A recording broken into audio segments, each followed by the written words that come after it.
few months ago, I sat in on a discovery call with a founder. The prospect opened with, "I've been following you on LinkedIn for a while. Really good stuff." And then the next 30 minutes looked exactly like every other discovery call I've ever seen. The founder walked through who they are, what they do, why they're different, and the prospect asked the same qualifying questions you would ask someone you had never heard of before. So afterward, I asked the founder, "Does it happen often?"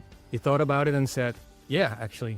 A lot of the people he speaks to know the company, some follow his personal profile, but the calls never seem to start from a different place. And that's the problem right there. The content was generating attention. What it wasn't generating was understanding. And without understanding, trust doesn't form. Because trust is what makes a buyer decide you're worth their time. When it isn't there yet, intent can't form either, which means sales has to build understanding, earn trust, and create intent from scratch on every call. In the next few minutes, I want to show you why this happens, even when you're doing everything right. Consistent message, clear point of view, showing up regularly. The gap isn't execution, it's in what the content is being asked to do. I'm Frank Husman. I built and sold a B2B SaaS company, and for the last few years, I've been working with over 40 founders on go-to-market. The pattern I just described, strong content and flat pipeline, is one of the most consistent things that I see. And the reason it keeps showing up is always the same. Founders are optimizing for the wrong outcome. The assumption most founders bring to this is content builds awareness. More content, more awareness, more people who know about you. At some point, some of those people will turn into pipeline. It's not wrong, it's just incomplete in a way that it costs you. Because awareness and understanding are not the same thing. Awareness means someone has heard of you, and understanding means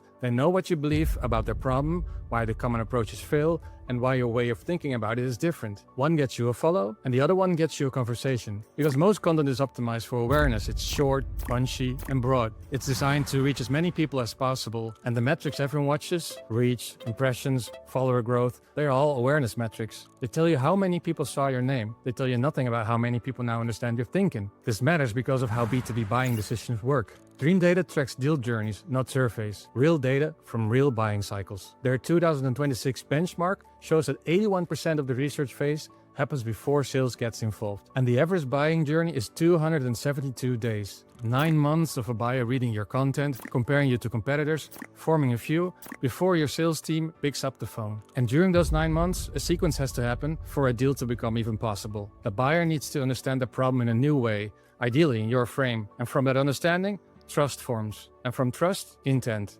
They decide they want a conversation with you specifically, not just anyone who sells what you sell. Most content skips to attention and hopes the rest follows, but it doesn't, not reliably. So what does content that builds understanding look like, and how does it connect to sales? The difference between attention and understanding is precision. Attention comes from being interesting. Understanding comes from being right about something the buyer has been thinking about, but hasn't been able to articulate. So when a buyer reads something and thinks, "I've been experiencing exactly this, but I never had the words for it," that's the moment that understanding forms. You've changed how they see their own problem. And that's not easy to do with a broad post optimized for reach. It requires a specific point of view, grounded in the actual problems your buyers face, that challenges the way they currently think about their situation. I work with the founder in the compliance software space who experienced this shift firsthand. After about 2 months of publishing specific, opinionated content about the problems his buyers face, he started noticing something on sales calls.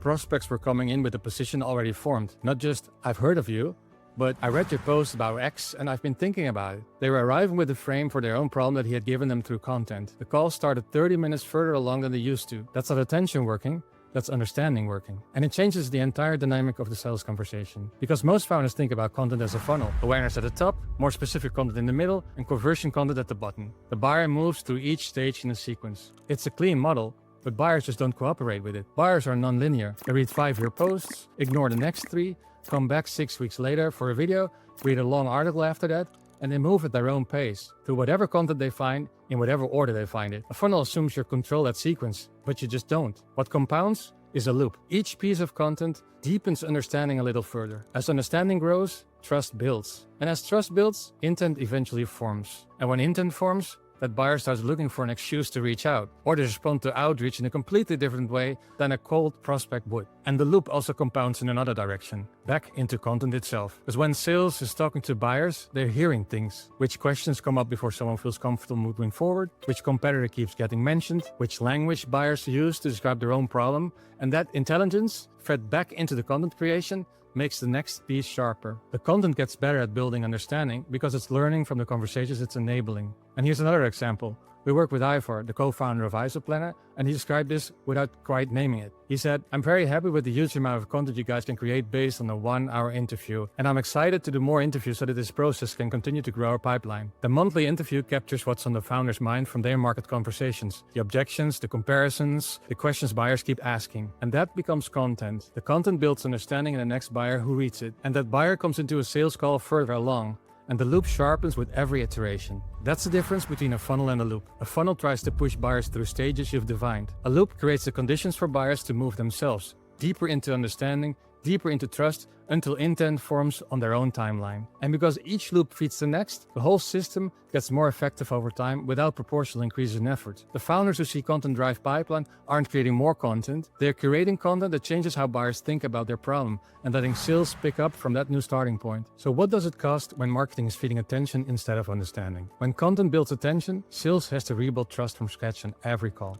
The buyer may have heard of you, maybe they even follow you, but they haven't formed a view about whether you understand their world. The first 20 minutes of every discovery call is the rep doing work that content should have already done. Sales cycles stay long, not because the product is hard to evaluate, but because trust is being built in conversations instead of through content for months in advance. So when content builds understanding, that changes. The buyer arrives already convinced you know their problem. The call starts 30 minutes further along. The cycles shorten, not because you pushed faster, but because they arrived further along on their own. The invisible cost is what never shows up in your pipeline at all. Buyers who engage with your content for 3 months built partial understanding, but never quite reached the point where they trusted you enough to reach out. They didn't reject you, they just stayed in research mode until they found someone whose content moved them further. And that loss doesn't show up as a lost deal, it shows up as pipeline that never started. Revenue improves when marketing feeds understanding, not leads. That's a shift. Not more content, not better production quality, content that changes how buyers think about their problem consistently across the 9 months they spend researching before they're ready to talk. And when that's working, sales doesn't pitch, it just confirms. The buyer already understands the problem in your frame. They already trust that you know their world. Intent exists before the first call. And the conversation is a completely different one. Shorter, warmer, and a lot less dependent on the rep's ability to build rapport from scratch. Because attention gets you noticed, and understanding gets you chosen. In the next video, I'm going to show you why most SaaS founders are building an audience when they should be building authority, and what the distinction looks like when it's time to close a deal. If this changed how you think about what content is supposed to do, please subscribe. I'll keep unpacking how SaaS founders build GTM that actually compounds. I'm Frank Husman, and I'll see you in the next one.